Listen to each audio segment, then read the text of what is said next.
Hello friends, in the last class we were discussing chemical equilibrium.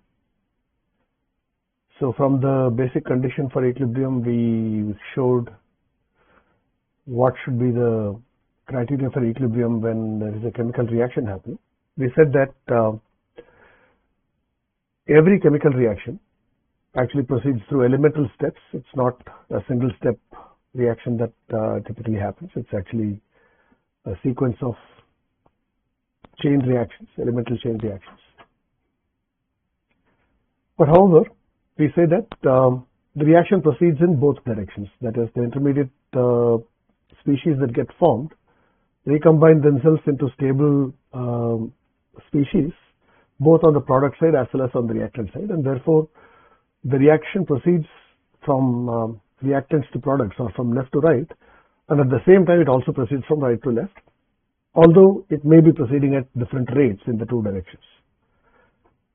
So as the reactants get consumed, the rate of forward reaction, that is conversion from reactants to products, goes on slowing down, and as the products increase in concentration, the amount of products that are formed increases, the rate of the reverse reaction increases, and at some point during the progress of the reaction, the forward reaction rate and reverse reaction rate balance each other, and that is when the net conversion from one side to the other stops and the reaction is said to go to equilibrium. And we defined a reaction progress variable xi, and we also defined a reaction potential variable, which basically is the difference between the total chemical potential of the reactants minus the total chemical potential of the products in terms of the stoichiometric equation that is written, and said that when this potential A is greater than 0, then the reaction proceeds from left to right, and when it is less than 0, then the reaction proceeds from right to left, indicated by the change in the progress variable being positive, that is d xi is positive when the reaction goes from left to right, and d xi is negative when it goes from right to left. Okay, so this is what we had understood in the last class. Now, based on what we developed in the last class, let's identify the condition for chemical equilibrium, and from the condition for chemical equilibrium, let us also try to relate the equilibrium composition, that is, when the reaction goes to equilibrium at a given pressure and temperature, what would be the composition of the species that are present in the reaction mixture at equilibrium. So this is basically the content of today's lecture. So let's go back to the whiteboard and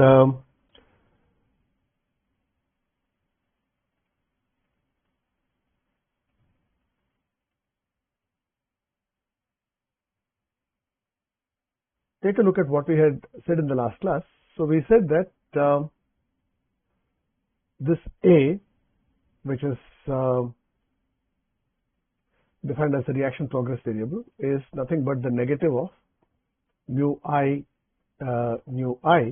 summation over I is equal to 1 to n, that is the number of species. Okay. So this is summed up over reactants and products, and we know that the nu I is negative for reactants and positive for products. So that's the thing that we saw. So the A function is nothing but the sum of mu r for reactants minus the sum of mu r for the products. That's the expression that we get. And we said that when d xi is, so the A d xi greater than or equal to 0 is the condition for spontaneous reactions to happen. So when A is positive, d xi is positive, and when A is negative, d xi is negative. So A is positive, then the reaction goes from left to right. So this is the region where A is positive, and this is the region where A is negative. So from here the reaction proceeds reverse, and here the reaction proceeds forward. Either way, it would come and stop when it reaches the equilibrium state where A goes to 0. This is what we had understood in the last class, and we showed that this A is a potential function which can be defined as dg del G by del xi at constant temperature and pressure, which is also the derivative of del H by del xi at S and P, del U by del xi at S and B, and del A by del xi at T and B. This is what we had seen in the last class. So now, if we start with this condition, and let's try to define what is called the equilibrium constant.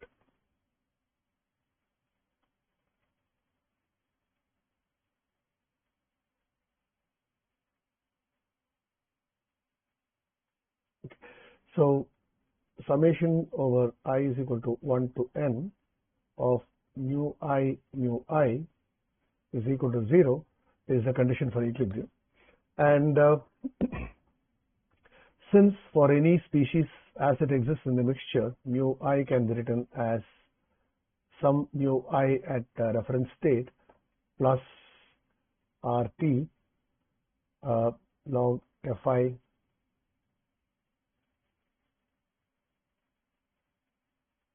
bar of the species as it exists in the mixture divided by Fi naught. Now here, let us choose the reference state as the pure I at the same temperature, but the reference pressure Pref. Okay, so then this mu I naught is actually the chemical potential of pure I at T and Pref, and this Fi naught is also the fugacity of pure I at T and Pref.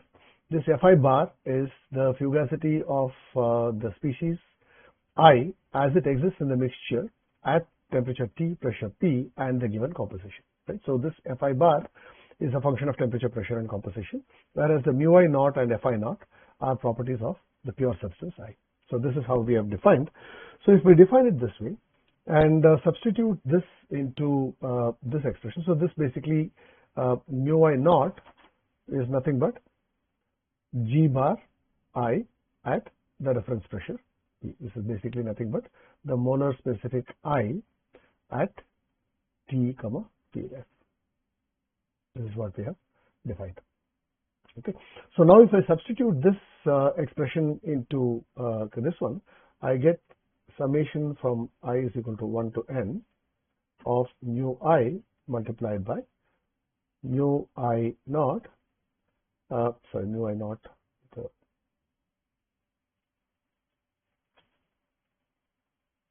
mu I naught plus RT log of Fi bar divided by Fi naught. Okay, so this is your expression. Now this is equal to 0 is a condition for equilibrium. So now we can actually divide this into two parts. One is this mu I naught, and the other is this RT log Fi bar by Fi.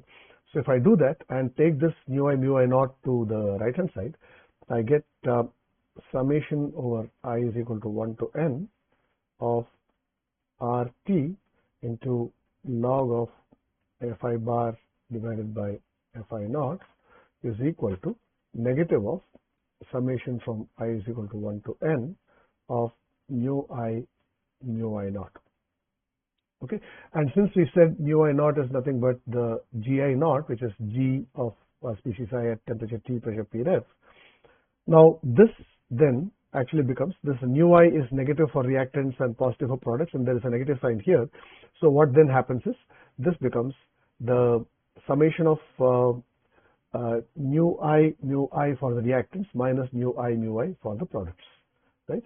So, and this mu I, if it can be written as Gi naught, so it's actually negative summation I is equal to 1 to n. Okay, this should be capital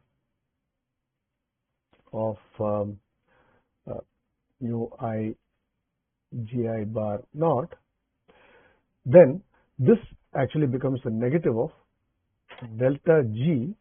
Okay, so this is at temperature T and pressure Pref. Okay, so this is delta G naught on molar form of the reaction. Okay, where for the reaction the delta G naught would be the sum of Gibbs functions of the products minus the sum of Gibbs functions of reactants. So this, since there is a negative sign, it is minus of that. So the right hand side now this is at temperature T. Okay, so this is the Gibbs function of the reaction, negative of the Gibbs function of the reaction at temperature T and pressure Pref. Okay, so a standard state Gibbs function. If I call Pref as a standard state or reference state, so the reference state Gibbs functions at temperature T of the products minus reactants with a negative sign here. So this is your thing. So now this thing is basically you can write it as the summation of nu I Gi for reactants minus summation of nu Gi for products. So this is entirely a function of T because the pressure is frozen at Pref here. So this is entirely a function of temperature. Now there is an RT on this side which is constant in this summation. So this also I can bring down here. Okay, so if I do that, then it becomes summation of from I is equal to 1 to capital N of nu I log of Fi bar divided by Fi naught. Okay, this is equal to minus delta G naught divided by RT. Now this right hand side is entirely a function of temperature.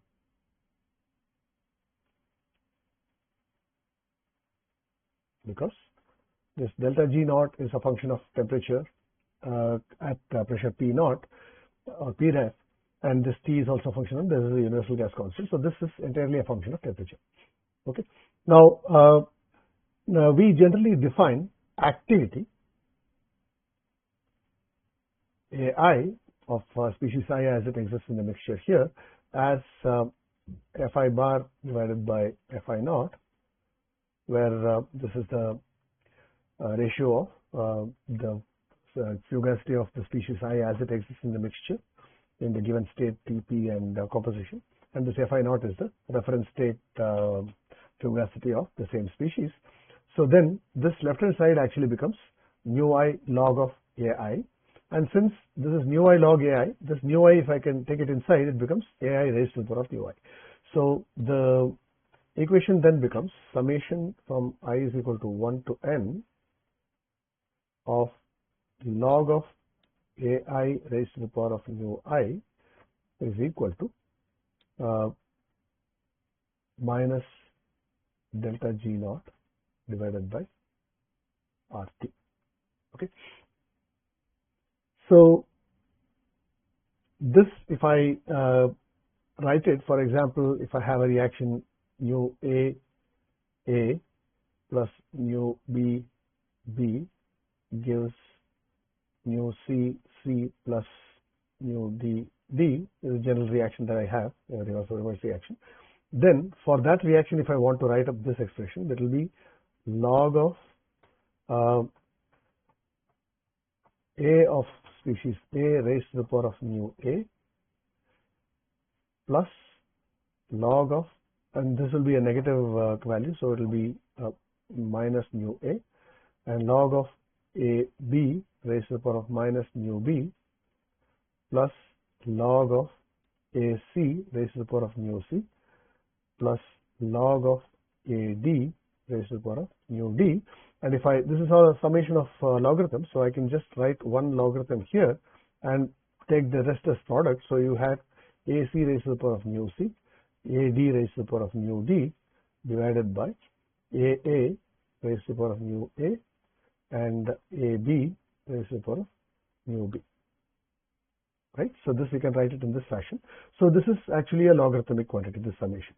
And since this is equal to this, I write this as equal to, if I call this as an equilibrium constant K naught, this can be written as log of K naught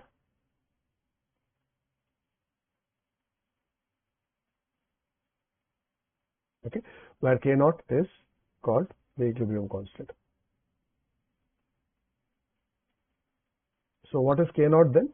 It's basically the activities of products raised to the respective powers of the molecularity of the reaction and with respect to that species divided by the product of the activities of the reactants raised to the respective molecularities as per the stoichiometric equation. Right? So this is the expression. So K naught therefore is equal to the product of, so instead of the sigma, the summation operator, I do the product operator from I is equal to 1 to n, this n, I keep writing small n here, it should be capital N, of ai raised to the power of mu I. Okay, so this is the product of ai raised to the power of mu I, and this is equal to, now if I take this side, so it should become actually exponent, so it will be exponent of minus delta G naught at temperature T divided by delta G naught is molar quantity, so I'll put out a bar, divided by RT. Okay, so this is the definition of equilibrium constant K naught. Okay, so the equilibrium constant therefore is defined in this fashion. Why is it defined in this fashion? Because it looks like this,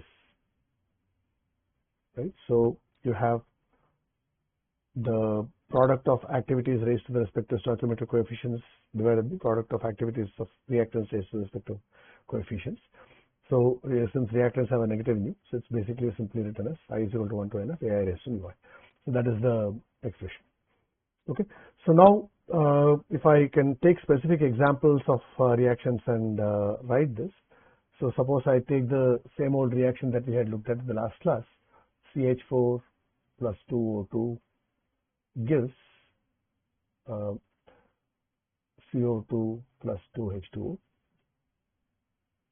Okay, so in this reversible reaction, this is has nu CH4 is minus 1, nu O2 is minus 2, nu CO2 is 1, and nu H2O is 2. So this is nu I. Okay, so then you would have the K naught for this reaction would actually be activity of CO2 into activity of H2O raised to the power of 2 divided by activity of CH4 into activity of O2 raised to the power of 2. Right, so this is your expression, and this will also be equal to log of minus delta G naught at temperature T of the reaction divided by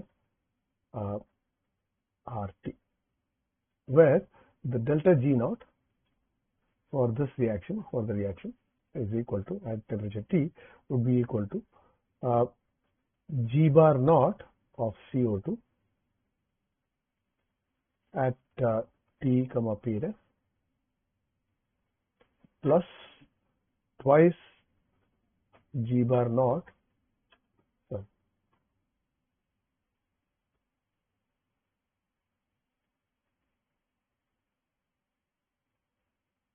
G bar naught of H2O at the same T P ref minus G bar naught of CH4 at T P ref minus twice G bar naught of O2 at T P ref. Okay, so this is products Gibbs functions minus reactants Gibbs functions. So this is the delta G naught, and here you get minus delta G naught, so it will be actually plus this, minus this, minus, so minus will become the whole thing. And normally for the species that are commonly used in various reactions, this G naught is tabulated as a function of temperature, so it can be read directly from there and calculated. One thing what one needs to be careful is, although G is equal to H minus Ts, at standard state you get G naught is equal to H naught minus Ts naught, but what one needs to be careful about is that all of these functions are written with respect to the reference state, which is at T is equal to 298 Kelvin. At T is equal to 298 Kelvin, you write H naught at 298 Kelvin is equal to HF naught. Okay, and let us say 1 bar, which is the reference pressure. So H naught basically is 1 bar, and the H naught at 298 Kelvin is normally written as the standard state heat of formation of the substance. And similarly, G naught, so this, if it is molar, it's molar. G naught at 298 Kelvin is also written as GF naught, and normally by convention we define the HF naught as well as GF naught to be 0 at 1 bar and 298 Kelvin, which is where the discrepancy comes, because this T is 298 Kelvin and S naught is actually non-zero. So this expression gives a standard shift of 298 Kelvin multiplied by S naught at 298 Kelvin for the entire G naught scale. So the G naught scale cannot be calculated directly using this, but it should be shifted by this much, because at 298 Kelvin, the G naught becomes equal to the Gibbs function of formation, H naught becomes equal to the enthalpy of formation, and you cannot write G naught is equal to H naught minus Ts naught, because both of them are 0 for elements at the given state, although Ts naught is non-zero for elements at 1 bar 298 Kelvin. So one needs to be careful when converting H and S to G. There will be a difference constant shift of 298 Kelvin multiplied by S naught at 298 Kelvin when you calculate the G naught values at standard conditions.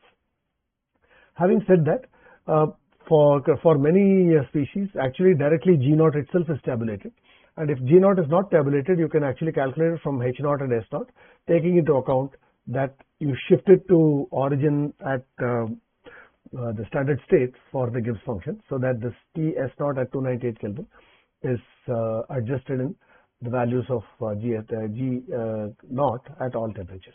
Okay, so this is something that we need to keep in mind. So if the values of G naught are tabulated, and so as soon as I know the temperature, I can find out this G naught, which is at that temperature and the reference pressure, the values of G for the pure substances, and use them to calculate the right hand side, okay, which is the log of this should have been exponent of it.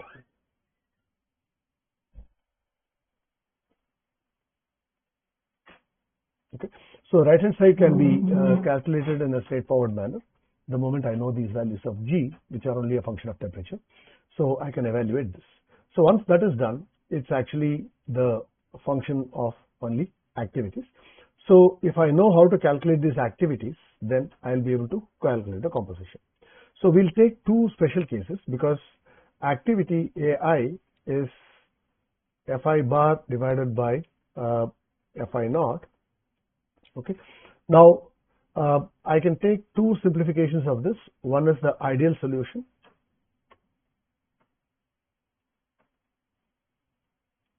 and the other is furthermore simplified ideal gas mixture.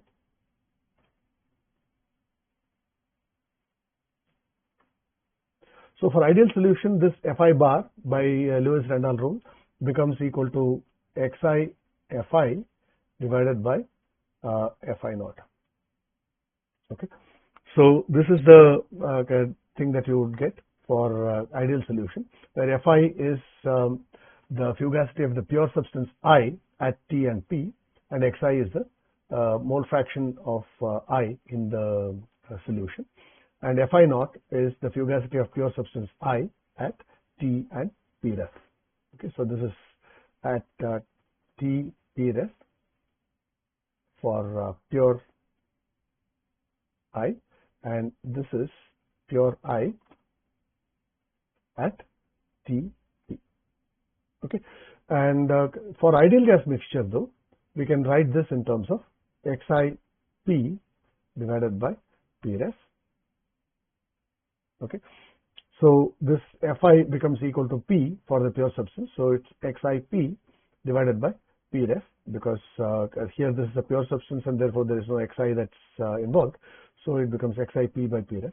So this is the case for ideal gas mixture. So the AI is equal to Xi Fi by Fi naught for ideal solutions, and Xi Pi by P ref, which is Xi P by P ref, which is nothing but Pi by P ref.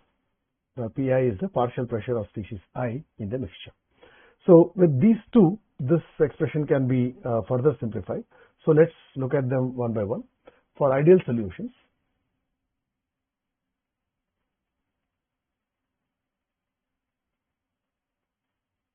so you write AI is equal to xi fi divided by fi naught. Okay, and this can be expanded further, saying that it will be xi into, we write it in terms of the fugacity coefficients. So fi by p, okay, is one thing that we can get from the fugacity charts once I know the temperature and pressure. And this can be written in terms of fi naught by p ref, again from the fugacity charts, and there is a p here, so there should be a p here, and there should be a p naught p ref here, there should be p ref. Okay, so then it becomes this. So this is equal to this. So it's actually, this is phi I divided by phi I naught, okay, multiplied by pi by p ref. Okay, so this is the expression that you get for AI. So if I say K naught is equal to product of from n is equal to I is equal to 1 to n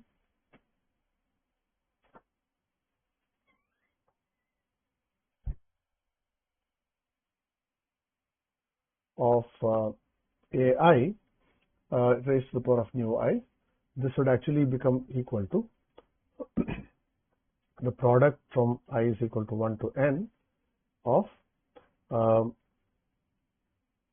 phi I divided by phi I naught, okay, into pi by p ref, the whole thing raised to nu I. Okay, so this is the expression that you would get for ideal solutions. So if I write for the example of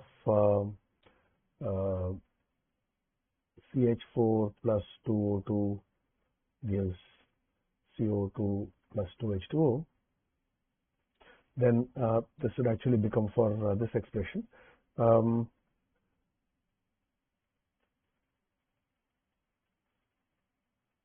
Phi CH4 by phi naught CH4,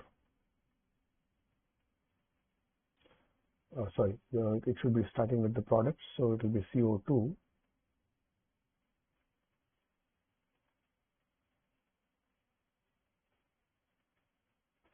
okay, multiplied by phi H2O divided by phi naught H2O, this raised to the power of 2 divided by phi CH4 by phi naught CH4 multiplied by phi O2 divided by phi naught O2 whole square, multiplied by this pi by p ref will stay. Okay, so this multiplied by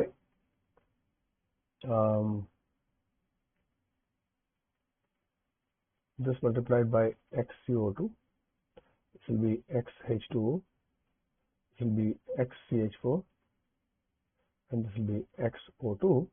Then this xi has been taken out from here. This xi is written along with this, so it will be only p by p ref, which will be remaining.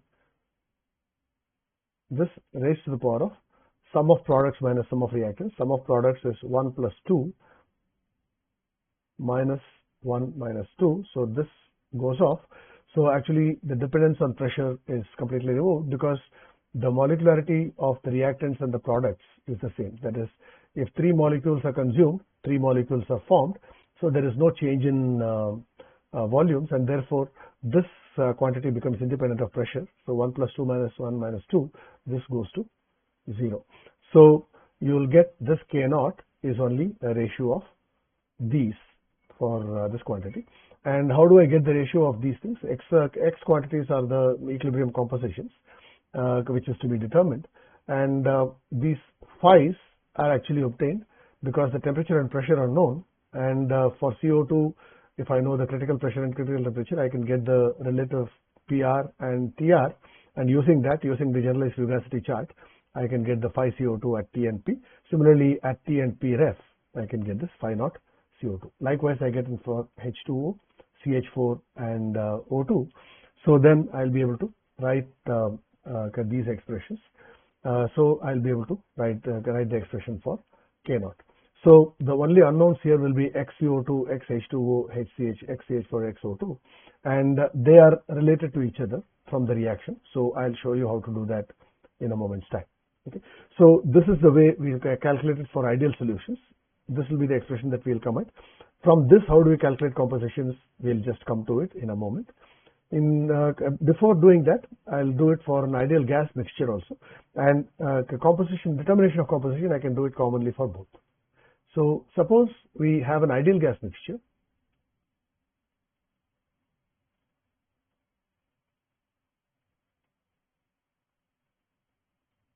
Then I can write the AI is equal to XIP by PRF. Right. So if I say K naught is equal to pi from I is equal to 1 to n of AI raised to nu I, this will actually be pi of xi, so I is equal to 1 to n, xi raised to nu I multiplied by p by Pref raised to summation of ui. Is it correct? Because yeah, this is summation of ui from I is equal to 1 to n. Let's take the example of this problem. CH4 plus 2O2 gives CO2 plus 2H2O. So what will happen to this one? This will actually become XCO2 plus XCO2 multiplied by XH2O square divided by XCH4 into XO2 square multiplied by P by Pref raised to the power of 1 plus 2 minus 1 plus 2, 1 plus 2 minus 1 plus 2, which will be 0. So this will again become independent of the pressure. So it will be only XCO2, XH2O square, XCH4, XO2 square. Right. So this will be for the ideal gas mixture. So for ideal gas mixture, it's a much simplified expression. Whereas in the case of ideal solution, in addition to this X, you also have this phi by phi naught for each of the species. Okay, so that is the difference, which are all, of course, known quantities. So suppose I get this expression, and once I am given the temperature, I can actually calculate the K naught value from the G values that are available tabulated. Then, how do I calculate the composition? So let us take a simple example. This problem is slightly more complex. So let's take a much simpler problem. Let us say CO2 breaking to CO plus half O2. The same method can be applied to that problem also. So let us say at the beginning of a reaction, we have 1 mole of CO2 and 0 moles of CO and O2.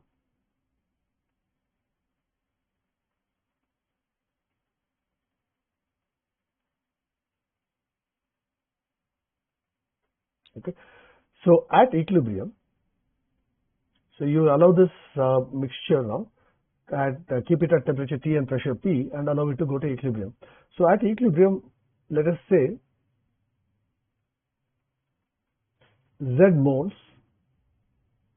of CO2 are consumed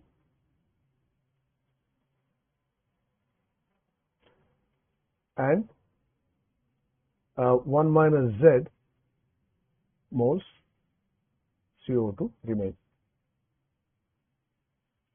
So if Z moles of CO2 are converted, so you get Z moles of CO and Z by 2 moles of O2. So converted to ZCO plus Z by 2 O2. So what will the reaction be if I write this from the initial state? So you only have 1 mole of CO2 in the beginning, and at the end state you have 1 minus Z moles of CO2 plus Z moles of CO plus Z by 2 moles of O2. So if I write the mole fractions, X values at this point, the total number of moles is 1 minus Z plus Z by 2, which will be 1 plus Z by 2. So X CO2 will be 1 minus Z divided by the total number of moles, which is 1 plus Z by 2. X CO will be Z divided by 1 plus Z by 2, and X O2 will be Z by 2 divided by 1 plus Z by 2. So now we know the X values in terms of Z. So I can substitute these into this expression in the case of ideal gas mixtures, or into this expression in the case of non-ideal gas mixtures, maybe real gas mixtures. Then the only quantities that we don't know would be Z, because all the other quantities are known to us. So let's demonstrate it in the ideal gas mixture expression. It can be easily demonstrated in the other one as well.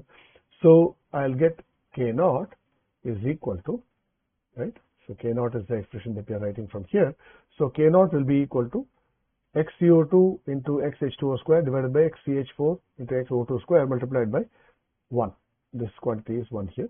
For in this case, it will be K naught will be for product CO, XCO multiplied by XO2 to the power of half divided by XCO2 multiplied by P by P ref raised to the power of, this is 1 plus half minus 1, so it will be half, right? So this will be your expression for K naught. So if I take the expression for K naught here, so it will be XCO into XO2 raised to the power of half divided by XCO2 multiplied by P by P ref raised to the power of half. So you can clearly see that the equilibrium composition becomes a function of pressure the moment the number of moles on the left hand side and number of moles on the right hand side is not equal. So here you have 1, here you have 1.5. So there is a dependence on pressure that comes in your equilibrium constant, right? So in the case when the left hand side and right hand side had the same number of moles, here is 1 plus 2 and here also it is 1 plus 2, then your P by P ref, the powers got cancelled. So the equilibrium constant actually is independent. So the equilibrium constant is of course anyway independent of temperature and pressure, but the equilibrium composition X becomes independent of pressure in the case when the reaction does not change the number of moles of the substances. So here you have the P by P ref to the power of half. So now here let us substitute in terms of Z, then you have Z by 1 plus Z by 2, that is the XCO, and here you have Z by 2 divided by 1 plus Z by 2, the whole thing raised to the power of half divided by 1 minus Z divided by 1 plus Z by 2, this is your XCO2 multiplied by P by P ref raised to the power of half. Okay, so now the P by P ref is a known quantity. The K naught is a function of temperature and therefore can be determined. It's also a known quantity. So the only unknown in this equation is Z, and you have a nonlinear equation in Z which needs to be solved either by trial and error or by numerical methods like Newton-Raphson. So you can get the value of Z, and once the value of Z is available, you know the composition because the mole fraction XCO is Z by 1 plus Z by 2 and so on. So you know the compositions of the mixture, and you also know how many moles of each substance would remain because you have 1 minus Z moles of CO2, Z moles of CO and Z by 2 moles of O2 remain. So we can actually find out the number of moles of individual substances remaining at equilibrium as well. So that is for ideal gas mixtures.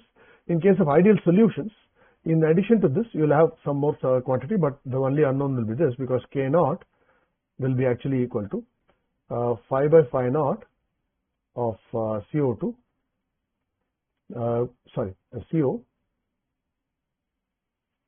phi by phi naught of CO multiplied by phi by phi naught of O2 raised to the power of half divided by phi by phi naught of CO2 multiplied by P by P ref again raised to the power of half multiplied by the same quantity XCO XO2 to the power of half divided by XCO2.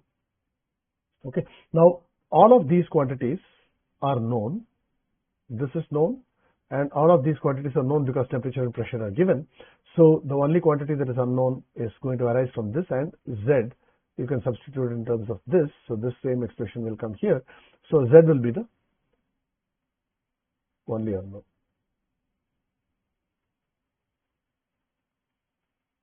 Okay. So in this fashion, you can actually solve for solve for Z and find out the equilibrium composition. Right. So this is basically what I wanted to transact in this lecture. So we have now discussed, starting from the basic definition of or condition for equilibrium, the quantity called the equilibrium constant, and we figured out that this equilibrium constant becomes solely a function of temperature. Okay, there's one more thing that I wanted to talk about, this equilibrium constant, because quite frequently we need to calculate equilibrium constants by interpolation. So you can actually show, for paucity of time, I don't want to derive that expression right now, but we can show that the log K naught is actually proportional to 1 by T. So you would, if you plot, sorry for the control on my line.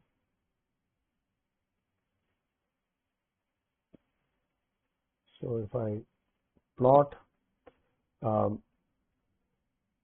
by T on the x-axis and log K naught on the y-axis, you normally expect it to be a reasonably straight line, except for minor changes from linearity. So if I have the value of K naught given at different temperatures, which is what normally I'll find, the linear interpolation between 2 points, let's say at 800 Kelvin, I have the value of log K naught, and at 900 Kelvin, I have the value of log K naught.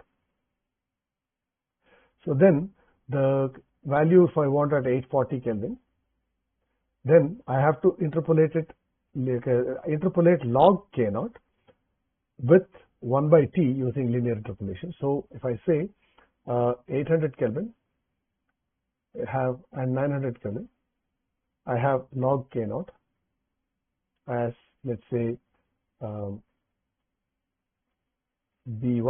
and B2. Okay, where B1 is log K naught at 800 Kelvin and B2 is log K naught at 900 Kelvin. Then I would like for 840 Kelvin, what is the value of B? Then I need to actually do this, that B is equal to B2 minus B1, or B1 minus B2,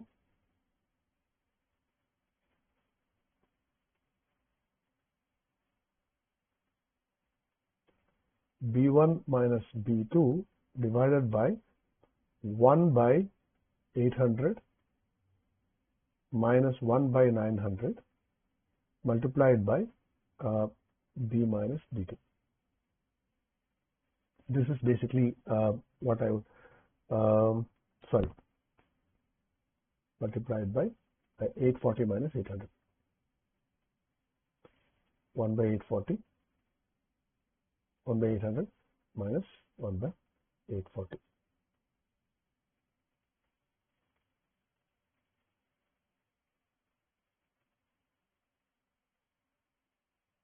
Will be actually equal to, so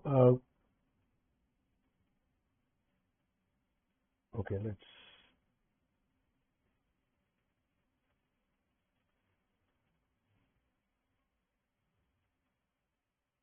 write the straight line equation in terms of this, that b minus b2 divided by 1 by 840 minus 1 by 900 is equal to b1 minus b2 divided by this. So I can get b is equal to b2 plus b1 minus b2 divided by 1 by 800 minus 1 by 900 multiplied by 1 by 840 1 by minus 1 by 900. Okay, so this is the way the interpolation is done. So if I have the value of b1 and b2 read from the tables as at 800 Kelvin and 900 Kelvin, the interpolation is done using 1 by t of log k naught. Just be very careful, it is not k naught, but it is log k naught. So it's basically log k naught at 800 minus log k naught at 900 divided by 1 by 800 minus 1 by 900 multiplied by 1 by 840 minus 1 by 900 plus the log k naught at 900 will give me log k naught at 840. Right? So this is the way your interpolation should be done. Okay? So this is something which I thought I should mention because quite frequently for calculating equilibrium constants as a function of temperature, we need to do this interpolation. So with that, let's close the course. I would have a class of doubt clearing on Tuesday for any difficulties and doubts that you had in the lectures, last 3 lectures regarding the chemical equilibrium. Okay. So with that, we'll close, and thank you very much for being such nice students in the course.